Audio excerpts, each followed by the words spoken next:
Selamat pagi Sobat Maestro yang dikasih Tuhan, para senior dan seniorita yang berbahagia yang pada hari ini ikut ambil bagian dalam mendengar siaran Maestro Golden Moment, sebuah acara yang memberikan kepada kita sebuah persekutuan yang indah untuk para orang-orang lanjut usia, sehingga bisa menghayati iman dan makin bertumbuh dalam Kristus.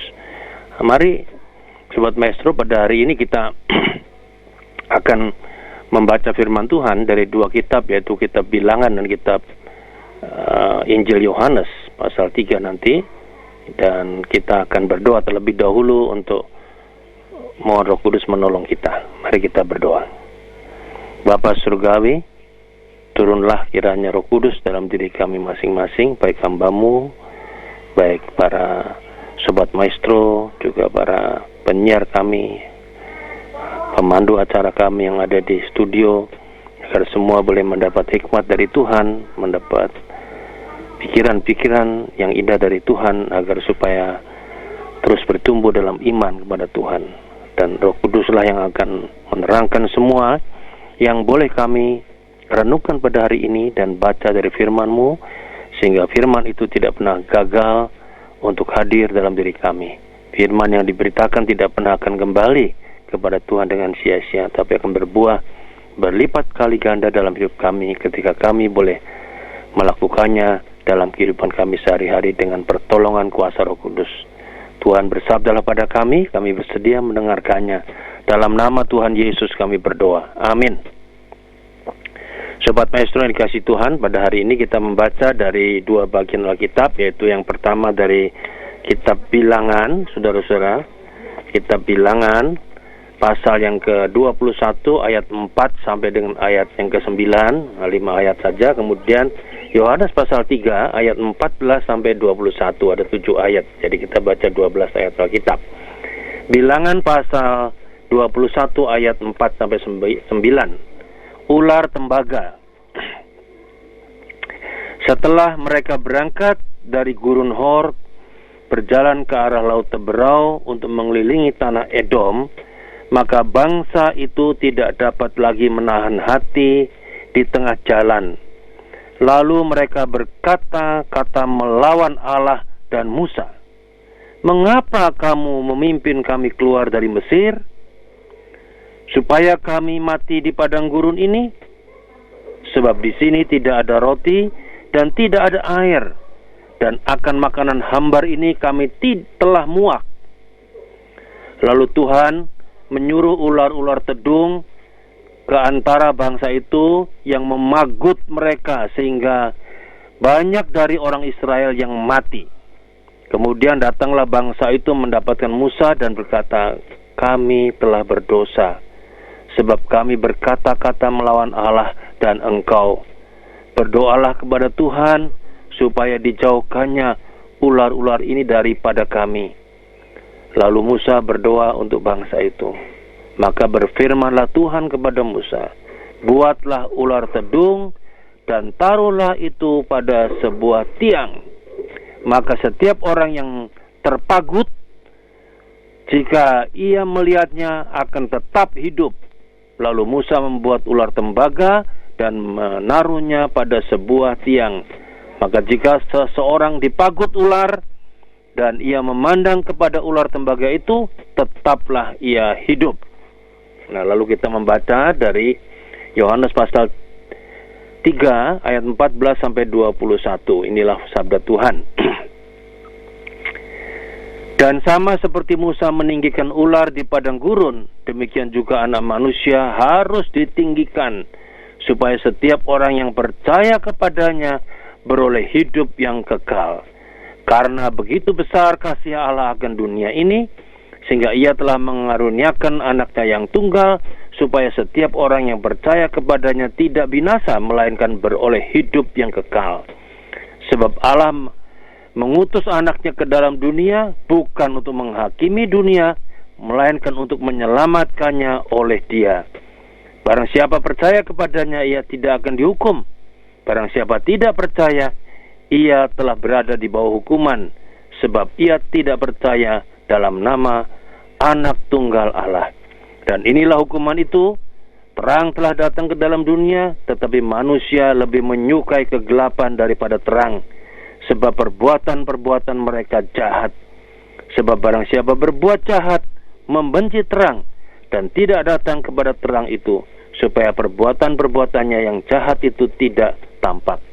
Tetapi barang siapa melakukan yang benar, ia datang kepada terang, supaya menjadi nyata bahwa perbuatan-perbuatannya dilakukan dalam Allah. Demikianlah seluruh pembacaan Alkitab. Yang berbahagia ialah yang mendengar firman Tuhan serta memeliharanya dalam kehidupannya sehari-hari. Tema pada hari ini, Maestro Golden Moment yang ke-33, yaitu diselamatkan dari pagutan dosa oleh iman. Ya, kita baca dari Bilangan dan kitab Injil Yohanes tadi. Ada sebuah cerita ilustrasi, ya, yang memberi pelajaran bagi kita seperti berikut.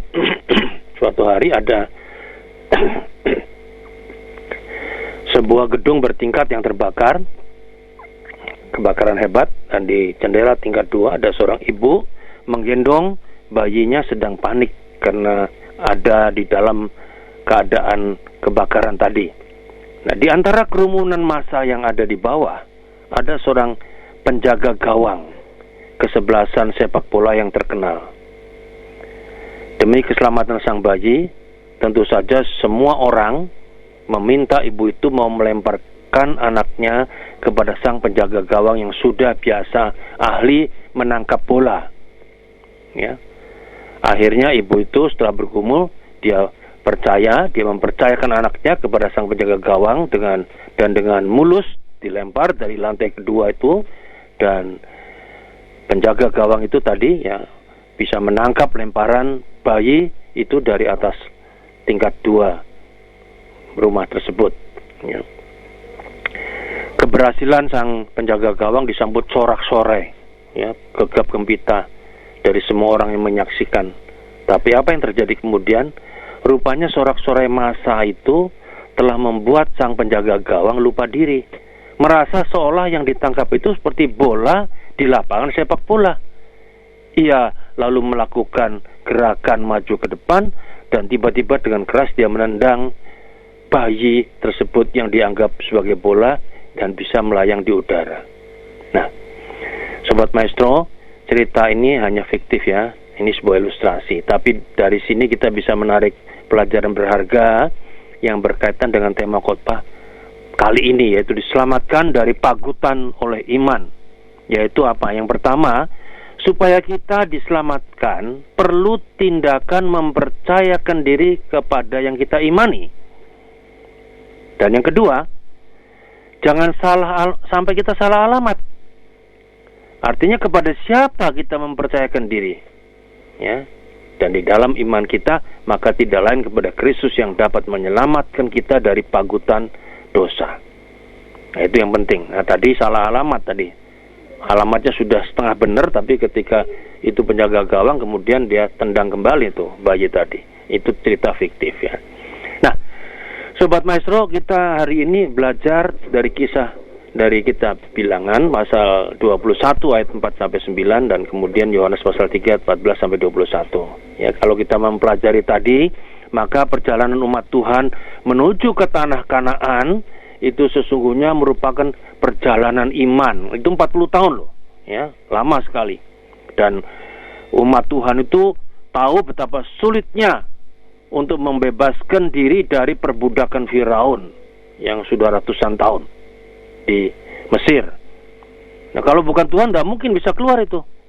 Ya, ternyata Tuhan mendengar seluruh keluh kesah mereka. Lalu inisiatif datang dari Tuhan, sehingga upaya mengeluarkan semua umat itu dilakukan oleh tangan Tuhan sendiri dengan 10 tulah dari Tuhan kepada bangsa Mesir, sampai umat Tuhan kemudian bisa mengatakan say goodbye kepada Firaun dan kepada bangsa Mesir. Nah, tuntunan tangan Tuhan itu yang menyertai perjalanan mereka itu lebih kuat daripada kereta-kereta perang dan kuda-kuda orang Mesir. Ya, kuda-kuda tentara tentunya. Ya, sebab apa? Sebab Tuhan berkuasa mendirikan tembok besar dari air laut.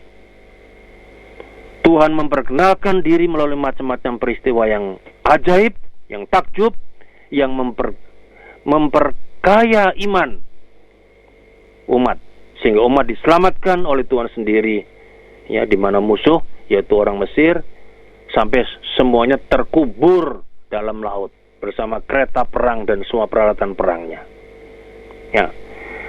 Tapi saudara-saudara, kalau kita membaca cerita tadi, maka di luar dugaan terjadi kesalahan yang dilakukan oleh umat Tuhan. Kelihatannya sepele, yaitu ada perasaan kurang senang yang ditujukan kepada Allah dan Musa. Dalam Bilangan pasal 21 ayat 5, di situ dikatakan, lalu mereka berkata-kata melawan Allah dan Musa, mengapa kamu memimpin kami keluar dari Mesir, supaya kami mati di padang gurun?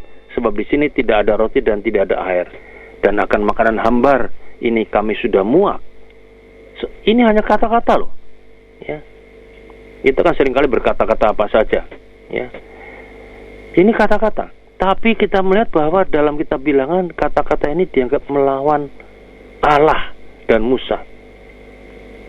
Ya, kita bayangkan betapa sangat kecewanya Tuhan, tentu ya. Dan tentu Tuhan juga sedih, karena Tuhan sudah membawa mereka keluar dari Mesir. Kalau bukan karena Tuhan, mereka tidak mungkin keluar dari Mesir. Ya. Sedih melihat perkataan seperti itu yang dilakukan umat. Nah, di sini kita melihat ada dosa umat perjanjian Tuhan, umat Tuhan pada waktu itu. Ada 4 dosa yang paling enggak saya catat. Yaitu yang pertama apa? Mereka berani menuduh Tuhan dan Musa itu seolah-olah tidak bertanggung jawab dan menelantarkan mereka, sehingga bisa saja mengakibatkan kematian mereka di padang gurun. Padahal Musa dan terlebih lagi Tuhan sudah begitu membela dan memperjuangkan mereka bebas dari perbudakan yang sangat berat dan hina di Mesir. Mereka tidak peka terhadap mujizat Tuhan itu, kuasa Tuhan itu, di mana mereka mengalami kebaikan Tuhan yang luar biasa. Itu kita melihat. Dan itu Tuhan dituduh, Musa juga dituduh. Yang kedua, dari suatu keterpurukan di Mesir, sekarang mereka sedang diproses Tuhan menuju tanah perjanjian untuk menjadi apa?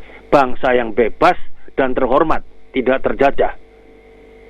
Tetapi mereka melawan Allah dan Musa dengan berpikir bahwa mereka masih lebih suka tinggal di Mesir walaupun dalam status budak. Jadi mereka sudah senang menikmati status budak dan mereka tidak mau jadi bangsa yang bebas dan terhormat. Nah, yang ketiga, mereka berani bicara kepada Tuhan mengenai apa yang mereka makan dan minum. Ya. Kita bisa melihat, jika Tuhan tidak memelihara dari hari ke hari, apakah mereka masih bisa bertahan sampai saat itu? Tentu sudah pada mati semua. Mengapa mereka tidak mau belajar hidup prihatin sambil memperbanyak ucapan syukur? Ya.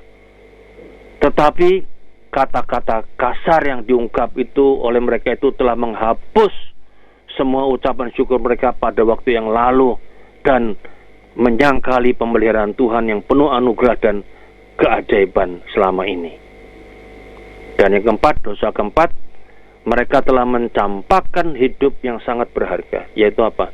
Hidup dalam persekutuan dengan Tuhan setiap waktu dan setiap langkah. Mereka mungkin lebih suka hidup dalam persekutuan dengan Firaun, ya. Padahal hidup dalam persekutuan dengan Tuhan merupakan suatu kebahagiaan terbesar. Sebab di dunia ini hidup kita menjadi berharga justru karena kita hidup di dalam Tuhan.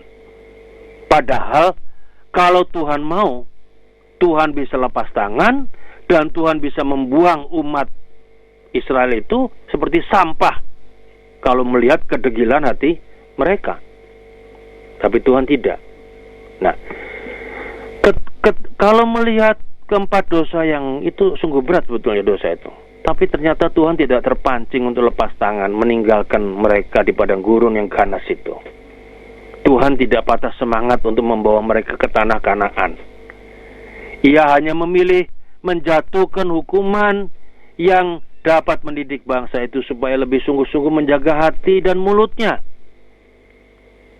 dalam kekuasaan Tuhan yang tidak bisa diganggu-gugat, Tuhan telah mengizinkan ular-ular tedung, ular berbisa, itu mencelakai mereka. Artinya, mungkin Tuhan mengendurkan perlindungannya atas mereka. Sehingga dengan leluasa, ular-ular tedung tadi memagut banyak umat. Ya. Dalam Bilangan 21 ayat 6 kan begitu. Lihat, Tuhan menyuruh ular-ular tedung. Mungkin Tuhan mengizinkan apa? Dikendorkan itu perlindungannya pada umat itu. Jadi ular itu nyerang umat. Nah, Sobat Maestro, dengan hukumannya yang keras itu, yang kita sebut keras karena apa, digigitin ular semua itu, orang-orang itu, dapat disimpulkan bahwa yang pertama apa? Tuhan sangat menaruh perhatian kepada hati dan mulut kita. Karena kita adalah makhluk Tuhan yang paling tinggi derajatnya, gambarnya, kekasih jiwanya, bahkan anaknya. Sehingga Tuhan ingin supaya hati dan mulut kita itu hati-hati untuk bisa dilakukan, ya, untuk bisa dilakukan dalam hubungan dengan sesama kita. Apalagi dengan Tuhan, hati-hati, ya. Jangan sampai keluar dari mulut kita kata-kata yang melawan Tuhan, yang dianggap melawan. Dan bukankah seringkali kita melakukan tindakan seperti itu? Ketika ada satu hal yang mungkin tidak nyaman sedikit, kita kemudian menjadi mengeluh pada Tuhan. Kita mungkin menuntut Tuhan. Kita mungkin seperti umat perjanjian tadi. Ya. Dan yang kedua, dalam hidup kita ini sebenarnya banyak terdapat ular-ular tedung yang berpotensi membinasakan kita. Dan kalau kita tidak dilindungi Tuhan oleh kuasanya, apa jadinya kita ini? Mungkin kita sudah binasa dilumat oleh ular-ular tedung yang ada dalam dunia ini. Tapi puji Tuhan, kita masih ada seperti sekarang. Tuhan melindungi kita. Ya.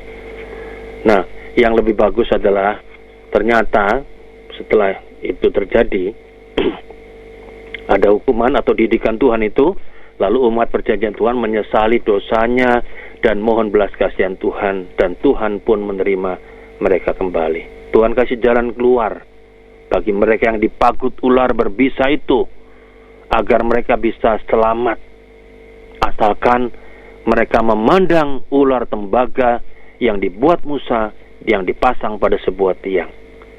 Mereka yang sudah diambang maut dapat tertolong dan sembuh kembali.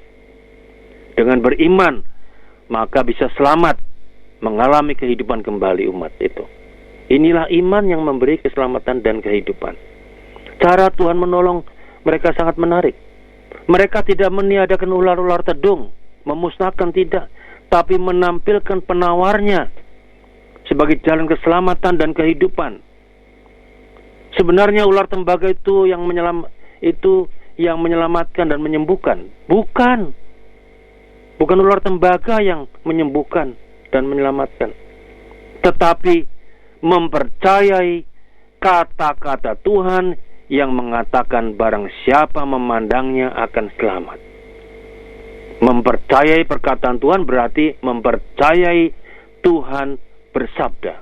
Itulah iman. Jadi yang menyelamatkan bukanlah benda mati dari tembaga dalam bentuk ular tedung, tetapi Tuhan yang dipercayai, Tuhan yang diimani dengan benar.